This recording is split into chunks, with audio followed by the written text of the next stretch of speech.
Welcome, everybody, to another edition of Healing is War. On this podcast, we explore the darker sides, the shadows of starting your healing and your spiritual journey.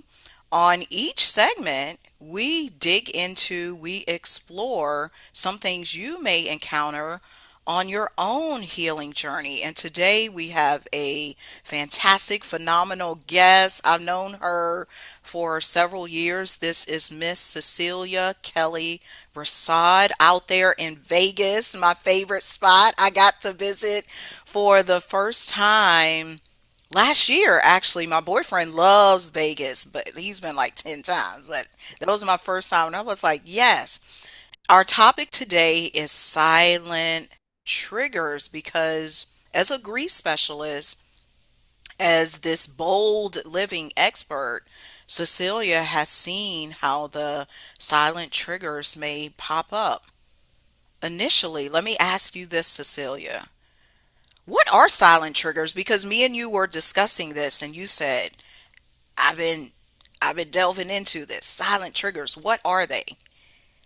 Thank you so much, Amara, for having me. I'm excited to be here. So, yeah, let's get into it. Silent triggers. Silent triggers are emotional reactions that appear or arise without obvious warning. So they'll just show up. They don't come with a notice, they come with no warning, and they'll just suddenly appear. They're emotional. They're emotional. Your emotional reactions. That could be from a death, a divorce, a career loss, or any other losses that we may have experienced. Okay, what you saying is that they suddenly appear like an uninvited guest during the Christmas holiday. What? Yes. How do I know if this is a silent trigger or if it's just something I haven't dealt with or if it's a new thing? When you're unpacking this, how do I know if this is actually a trigger and not something else? Yeah, interesting you say that because silent triggers often appear in seasons of transition during the holiday season, and we're smack dab in the holiday season. They also appear in moments of rest and when the body is finally, allowing ourselves to feel. So during the holiday season, triggers are more alarming. So how to recognize a trigger, we can become anxious. We can have a moment of anxiety.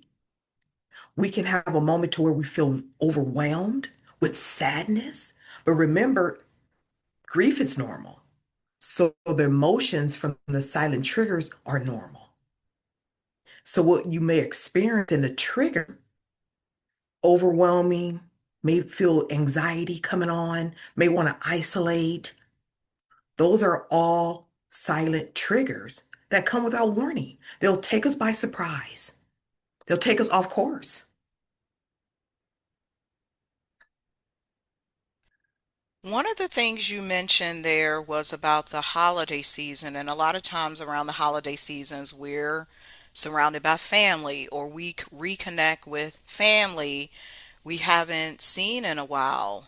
In your experience with yourself and working with clients and just the public you dealt with for so many years, how do family members push these buttons? How do family members make us anxious where we may be ignoring it and just saying, oh, that's just the way my mom is. Oh, that's just the way my brother is. Oh, that's just him.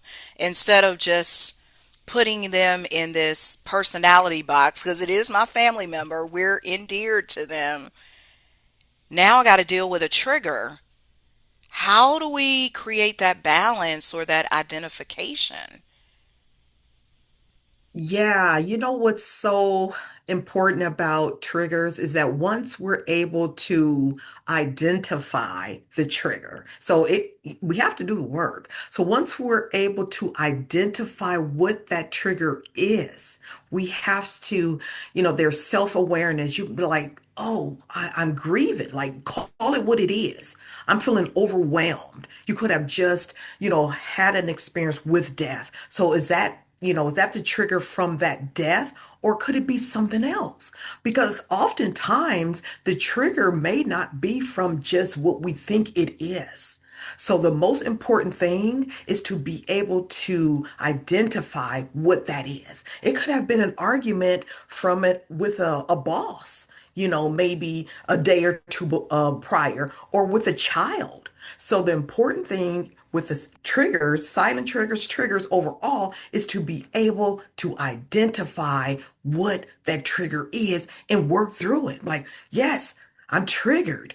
What do I have to do? Give yourself a pause, take a couple of deep breaths, and say, okay, I'm triggered with that. Let me sit down and do some analyzing. Like, analyze what that is and acknowledge that. I am triggered. I am grieving. So, in terms of just family members around the holiday table, everyone grieves differently. No two individuals will grieve the same. So, once we're able to identify what works for us, it helps us to balance, to regulate ourselves. So we know how to deal with that family member who may say something that may trigger us. All right, you making me think of something. My mind and my heart is always churning. Have you experienced this with a person in your life, a family member you love? Because one of the things you just said was call it what it is. I'm being triggered by this death, or I'm being somebody's alarming me with their words, or they're always backstabbing me or accusing me, or but I just kind of want to know, have you experienced these things? Well, just in terms of triggers, I've learned to identify, so I have to always go back to that. I don't allow anyone else's triggers to emotionally trigger me because I've come to a place to realize that I'm unable to control what they're experiencing. So it becomes different for me, so I'm always at a place to where I can, change the conversation and kind of redirect the conversation without it being an argument. So I redirect the conversation and may say, hey, what your experience is could be a little different from mine. So I'm always in that place of helping the other person to identify what may be surfacing for them because it may not have, it's not in anything to do with us. It has everything to do with what the other person is experiencing. So we all have our own personal experiences with individual triggers. Our grief is individual. Our journeys are individual. And some things are, when you say families, it's traditional, generational patterns that family we have. Some were taught we don't discuss, our mental state. We don't talk about mental health. That's off topic. We get over it. It's under the rug. All of the things, right? All of the stuff that doesn't serve us is moving forward and moving forward towards healing, right? So we have the family patterns. So how can we change those? Sometimes we can't. Sometimes we have to do our own work. We have to self-regulate, be self-aware what works for us. And for parties and things, let's talk a little bit about like holiday gatherings. Some things you may not want to be involved with, and it's okay. It's okay to say, I'm not going to make the party. And if I do make the party, I may stay for maybe 15 or 20 minutes just to say hello. But give yourself that. Allow yourself that without feeling guilty, without any pressure, especially around this season when triggers are alarming. We are alarmed. We're triggered more around the season. We feel obligated. We feel obligated to go shopping. We feel obligated to, cook. We feel obligated to show up for this party, that party, the work party, the gala, right? There's so many things that are going on. So we have to make sure that we're recognizing when we're triggered.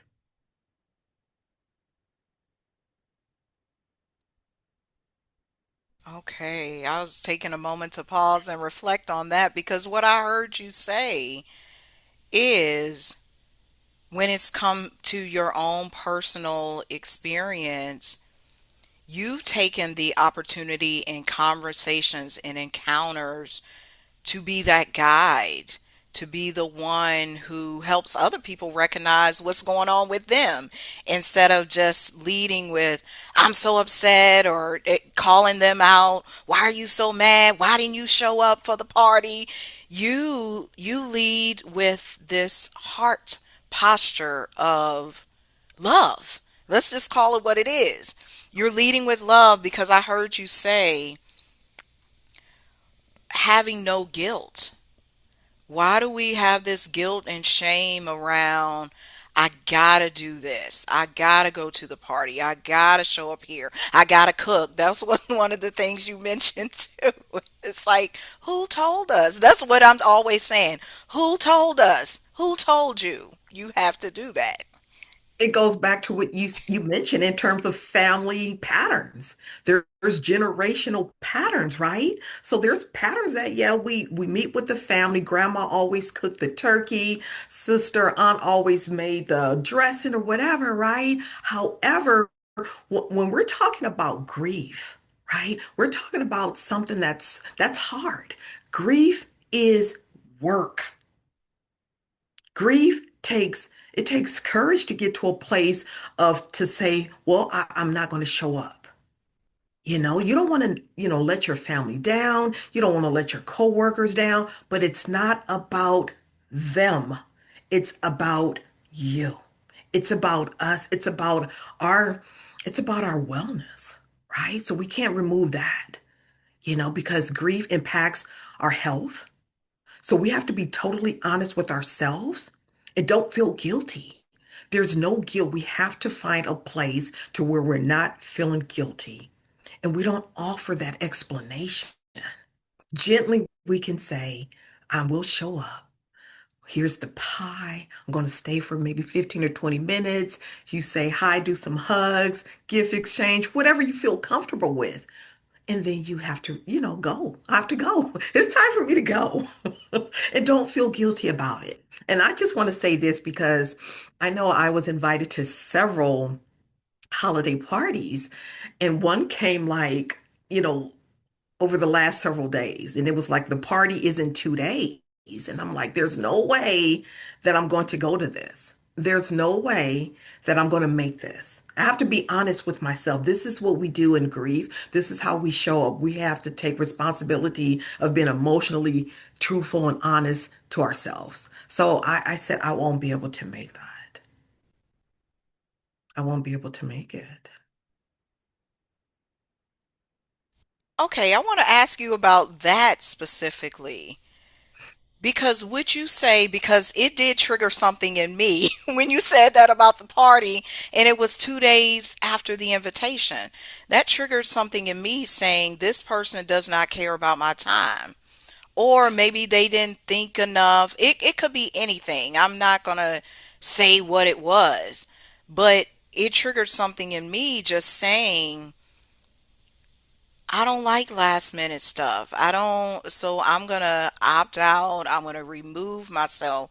How does one make that decision, especially if they have always been the one to please other people, not look out for their own grief, not look out for, to use your word, not look out for their own wellness? How do you make the decision? I'm not going to go to the party. I'm going to honor my deceased loved one on this date, whatever the case is. How do they make that decision?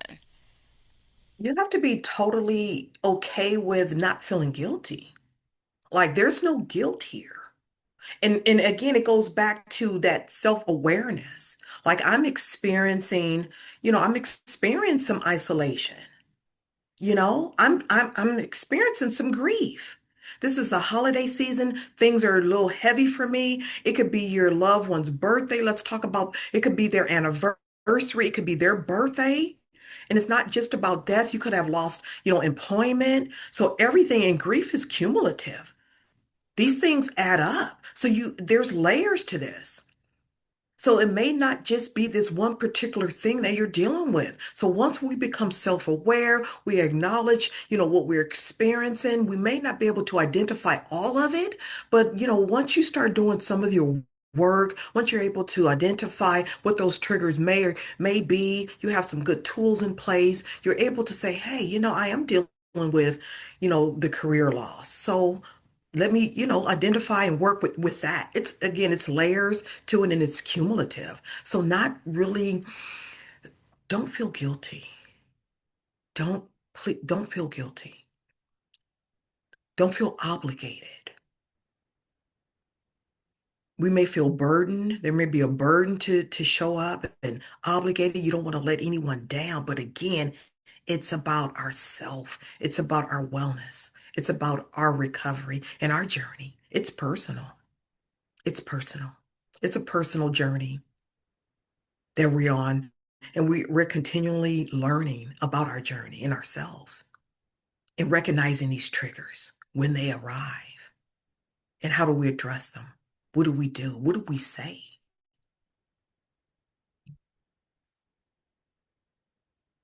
One of the things you just mentioned, Cecilia, is that grief is cumulative. And I know in my work with dealing people with heartbreak, other forms of grief, same with you, people often don't realize this. They think the most recent job loss, to use something you just stated, is the catalyst, like it, but it could be that job loss brought up all the other stuff that you buried, or all the other stuff you were not aware of. What can a person do, because I know you have this expertise, what can a person do to identify when that most recent thing, the job loss, is actually triggering some underlaying things? Yeah, that's really, really good because it's unresolved. So if we're looking at that career loss, and if that's the identifier, but something else could be, I just want to say, lurking. It could be I just experienced the loss of a dear friend. So what's coming up for me? What is it's all grief, but what is the challenge? What is the identifier here? I just lost a job. I had a dear friend that just passed away as well. There's no competition there in terms of grief. That's that's pain at the same time. That's emotional pain at the same time. You're triggered by the death. You're triggered by the career loss, and it's all there, and it's all fresh, and it's all new. You take one at a time. First, again, it goes back to identifying. We're not sure really which one is causing all of the emotional triggers. Now, that's difficult. It takes work. It takes work. And what we say in grief recovery is that it's unresolved. It's unresolved with the relationships as well. So there's unresolved trauma, unresolved grief, unresolved work, things that we have to work through, identify one at a time. We take one relationship, one death at a time and move through that. We can't work through both of them at the same time, all of them at the same time. The pet loss, the financial loss, the health loss, the career loss, the relationship loss. We can't work through all of those. There's no way. One step at a time. That's a phenomenal directive, because you can't focus on everything, or sometimes, because I'm dealing with this overarching thing, let's say it's a death, because how many years ago has it been now for me? 7 years ago, my dad died. That was the only thing I could deal with then, because it was the major piece in my life. And I'll tell you something that creeped up this week as a trigger. I didn't know it was there. As you were speaking that last time, I said, well, let me mention it because this could be a savior for somebody because I know it popped up for myself. So we're all planning this trip to Jamaica this year. Well, next year, my siblings and my cousin, who's kind of like a sister. So it's a girls' trip. And we're all going back and forth this week talking about do we want to include anybody else because we're making the travel plans, contacting the agent, all of this stuff. And I said, well, maybe we might want to open it up to some other people who want to go. And one of my sisters said, how open do we want to be? So that triggered something in me saying, well, I was thinking anybody, because y'all know me, I'm a world person. I know people all over the world. I might want to invite this friend or that friend, or even somebody I know who lives in Jamaica could meet up with this. And the overwhelming majority from my sisters was like, no, we don't want anybody else at our trip. So immediately, I'm going to tell you what I felt at first. I was like, how dare they? We want to let this expansive. But then they said, they mentioned the sacredness of this trip. We want to just keep it us. So I was like, oh, that makes sense. Because up front, my initial feeling, so then I had to dig deep within myself to say, well, why is that? And what it came to light for me was I have different or very, it doesn't make either wrong or right. I have different ideas about friendship or groups and community than they do. And I'm like, it's okay. In that, I was able to do the steps you just did. I paused because I felt my heart getting racing, and I said, Elmira, just breathe. Why are you feeling this way? What is going on? Because I felt like my question or proposal was being contested. But it was just this week I had to identify a trigger. What do you say to that? Because some people may not have had the space to realize something like that, and they would have took it as, oh, they just don't want to invite nobody. I ain't going on the trip. Yeah, excuse me. It's that's so good that you're able to identify because the key word in the it's identify. We have to be self-aware of who we are, right? So in terms of that trip, it's a sacred trip. Your sisters was like, no, no, we're not inviting anyone in. This is our tradition. This is what we're doing, right? And then you have that. You have the tools. So for the person, the individuals who may not be able to, identify that, I would say it's self-awareness. Like we have to be self-aware of who we are.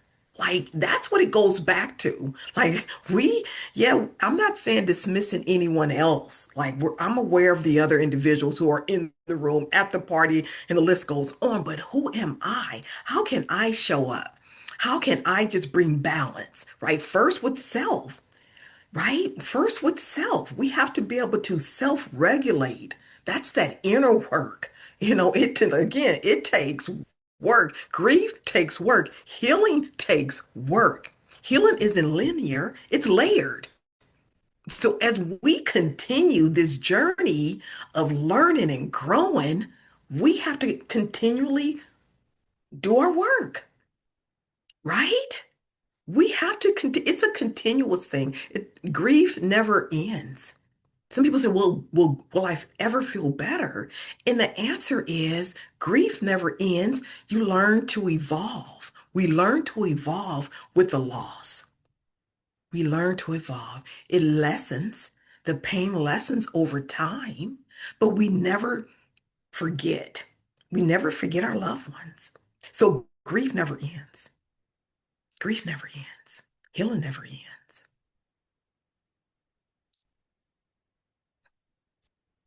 So true. It's a cycle. It's layered. It's not, oh, once a year goes by, I'll be at this point, or oh, I once this will occur.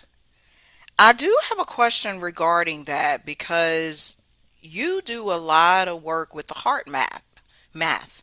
You're looking at the heart and how our heart is changing through this layered process.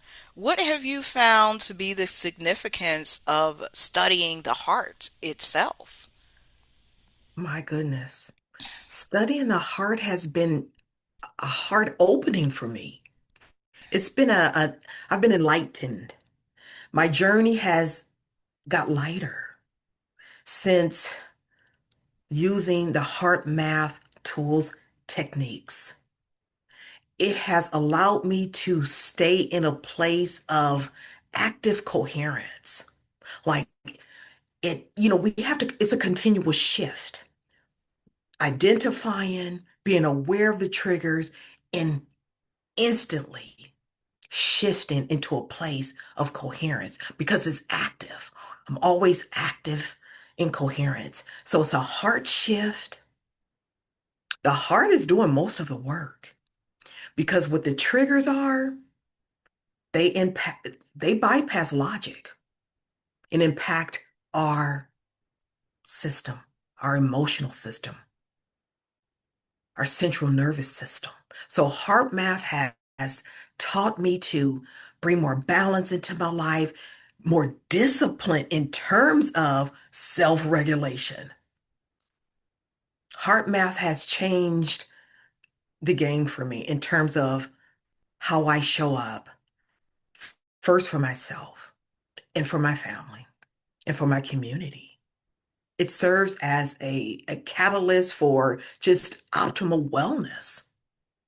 It's a game changer. And without heart math, I think I would be a little more off balance because it's all about coherence, increasing our coherence. The heart rate variability, being able to see my heart rate in real time using one of the applications is phenomenal. Just regulating, self-regulation, and again, a constant shift. That's the key there. Because once those silent triggers appear, we're able to identify, we are aware, we take a pause, a breath, and we shift.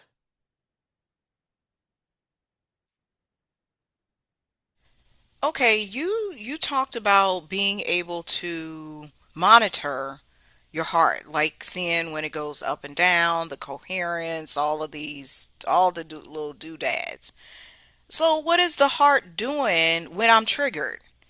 I can say what it was doing earlier this week when I was, but like, is there something consistent across the board when we are all triggered that the heart acts this way, or does it vary from person to person? It varies because you can see it. It's a heart rate, it's variability. You can see the heart rate, it's the monitor, it's the graph. So you can actually see it. Like if you're out of coherence, it may, do a little weekly or straight line, whatever the case is, right? But when you're in active coherence, you get a more the graph is better. That's the only way I can explain it. The graph is balanced. You can see the graph in real time and it gives you indicators. And I was thinking about, let me just go here. I was thinking about it's a sensor. So when you have a sensor that goes off like an alarm, like in my home, like my sensor, if it's a trigger, right, it's going to alarm. It's going to alarm me that something is off, that it needs attention. So that's the same concept, So when it's a sensor, so when our sensors, are alarmed, it's like, okay, I need to do something. What is it that I need to do? I need to do some work. So there's something that's alarming that, okay, it's time to do something. Something is off, something is not balanced. I need to do some work. So it's an alarm. Silent triggers are sensors. They're not bad. They come as educators. They come as, guidance to help us to increase our self-awareness, to help us to do the work, mindfulness, right? So yeah, triggers are not bad. It's how we perceive those triggers, what we learn from our triggers, and how we move through our triggers. Because we're not trying to silence our triggers. We don't want to do that. They can be alarming, but we don't silence our triggers.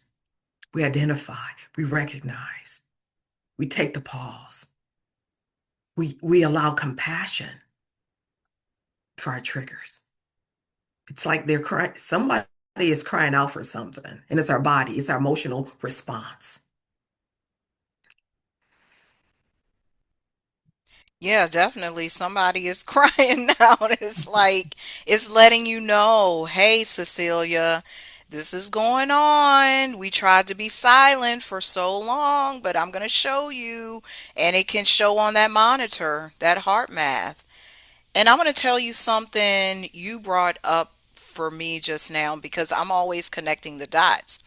As I tutor my massage students, they have triggers because they failed this particular national exam multiple times. And so now they're going forward thinking, I'm going to fail again.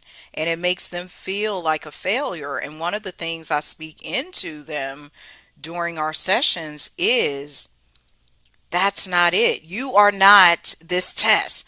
You have to grieve. You have to look at what is the lessons because for many of them, it's not the information on the test. The lesson, you said it here. This is an educational tool. The trigger is not bad. So that failure of the test is not showing you that you are a failure. It's showing you you need to learn another lesson. And I'm just going to mention one and then have you give your feedback. One of the lessons for many of my students is self-trust. They don't trust themselves across the board. So how can they trust themselves to pick a right answer on a test? So we work together on building their trust. What do you say to that? Because sometimes the grief doesn't show up in this emotional package of a death or a job loss. It could be a test failure or I fell on the I'm just mentioning something that happened to me. I fell on the floor dancing at my friend's wedding. That could have sent somebody into grief because now they don't want to dance because they fell in their heels. What is about the unexpected things that they may not be able to see that's grief and they suffered the mistake or the loss because they needed to learn a lesson. Wow. Yeah, that trust is everything. That's self-trust, like trusting yourself with all of the emotional pain, trusting yourself even when you fail the test. Trusting that, that next time I will do better. But again, this takes work. So really being able to identify, like, where is that lack of trust originating from? We have to go back to the origin, identifying where I lost this trust. It could have been from childhood.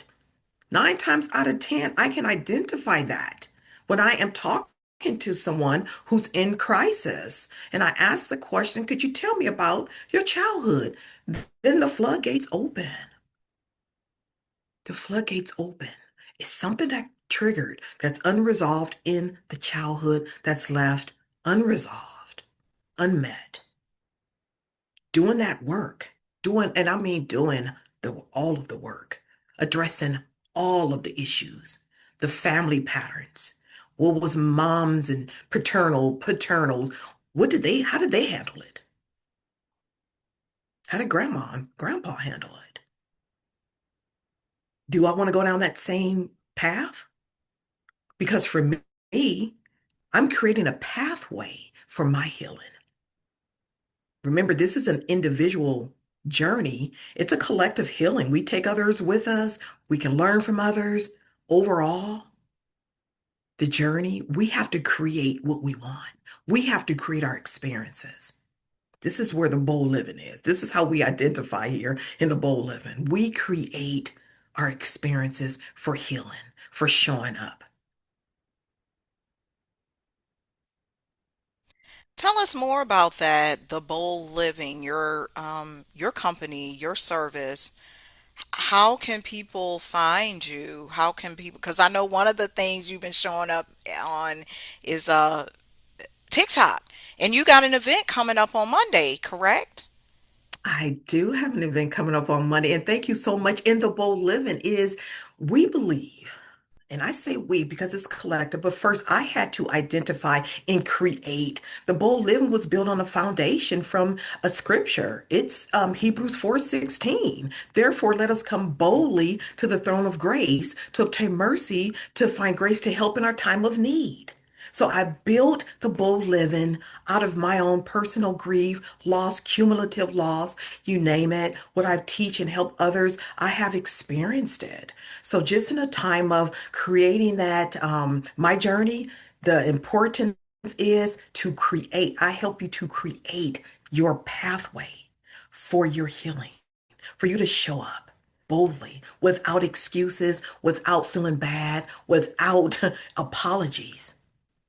We allow ourselves permission to grieve and heal without apology. That's the bold living. And I have a community on TikTok. It's a healing time community. I'm supporting individuals on Mondays, 3 p.m. Pacific Standard Time. I'm still building that community. It's a growing community, healing time. And I tell the audience all the time, healing doesn't stop because we never stop grieving. Healing doesn't stop. Theboldliving.com. I'm also there. That's my website. On my event, I do, it's a healing time, healing through, it's so much healing going on. Let me take a pause. Healing, it's a healing time holiday where grief finds peace. Where grief finds peace. Grief is searching, looking for a place to land. Hope, healing, tools. So we're doing it all at the Healing Time event on Monday, December the 15th. And I'm not sure, Amara, the link, it's a registration. So they have to, individuals would have to register for that. And how do they register? Um, I can give you the link. Is there any way you can probably post it in this? Okay. Yes, I will everyone listening to this interview, you can find the link under here so you can get registered for the special Okay. healing time coming up on Monday because you'll definitely want to be there with Cecelia. I'll make sure that link is posted here. Again, I just want to restate some of the things you said. Everyone, you can find Cecelia on TikTok under The Bold Living. She hosts Healing Time every Monday, 3 p.m. Pacific Time. You know you want to go join in for some healing time. And this Monday, December the 15th, there is a special occasion healing time. The link will be here because you are required to register. All of her other services are available at theboldliving.com. She can help you identify those silent triggers, help you on your grief journey. And I want to say this about Cecilia's work too, because I'm in a similar space. Some of you feel like you don't need the help and you're like, "Oh, I'm over that," or "Oh, that didn't affect me that much." But your body is telling you different. Your circumstances are telling you different. It's similar to if you've been trying to lose weight for 5 years and you keep trying it on your own. No, get a trainer. That's what I did. I got myself a trainer. I got on a meal plan. I got the help I need.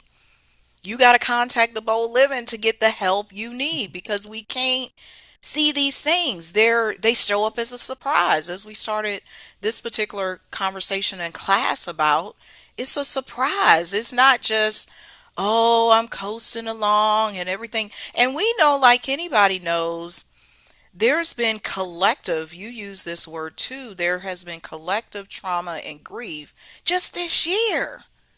Yes. Yes. We got to deal Absolutely. with that too. Absolutely. Everything that we're witnessing and experiencing in the economy, that, come on, that affects us. Remember, it doesn't come via logic. It lands in our body, in our systems. That's where the silent triggers land. It's not logic. It's not intellectual here. We're not trying to figure this thing out with our head. We have to put some ears upon our hearts, and that's where the healing is, in our hearts. That's where it starts. That's where it begins and ends. And yeah, it's not intellectual. We overthink. We can overanalyze, overthink grief. It's not to be yeah, we can that's that's where we're stuck at because we're trying to make sense of grief. And we're not able to. Let me be honest. We're not able to make sense of grief. Grief, we have to exist in our grief. We have to exist in our grief. And I have a signature program. I'm not going to go into it. It's called Facing Grief. It's a signature program it's beyond some of the other things that I teach. One of my signature programs, Facing Grief. Yeah, that's good. I know you're the premier educator on this. And speaking of education, we always leave these sessions with what I call soul work because people have homework. And I wrote down 4 points of homework. And as I complete the list, if there's something you need to add, Cecilia, you chime in at the end of the list, or you may want to add to one of the pieces of soul work. First thing, identify the trigger. Call it what it is. That's your number one soul work. Number two, analyze what it truly is and say, I am triggered. A lot of times you got to verbalize it just like you mentioned. Number three, grief takes work. What was the little side note I wrote down here? Take one thing at a time. So the work, just like if I go to work, I go to a job, I'm doing yard work. I can't do the leaves and cut the grass at the same time. That's how grief works. You might have to deal with this. Then a month later, deal with this. And then number four, state where you have guilt or shame. Write it and speak it. And this is soul work you all can get started on today. You can do it this week. This is not something you got to wait till next year or when the summer comes or when the winter comes. Anything you have to add? No, you're absolutely right. I think you tapped right into it. At the end, you mentioned do it now. We don't wait. If you were to get into an accident, you don't put off going to the hospital. You go to the hospital. That's what I have to add. You do the work as soon as possible. And that gets our central nervous system back into order and to balance to add to it. So it helps us to get back into regulation after being dysregulated. Yeah, and I just want the listeners to know you can you know, navigate your silence through calmness, meditation, do what works for you, take a walk, get some fresh air, do the grounding exercise if you need tools, reach out to someone. Reach out. Resources are available. Reach out to someone. Amira, she's a source of a resource. She's a walking resource bank. I tell her that all the time. So I'll leave that with you. Okay, well, everyone, you heard it right here on Healing is War. Remember, your soul is calling you to greatness. Be a soldier. You are ready for war. Until next time, everybody, we will see you then.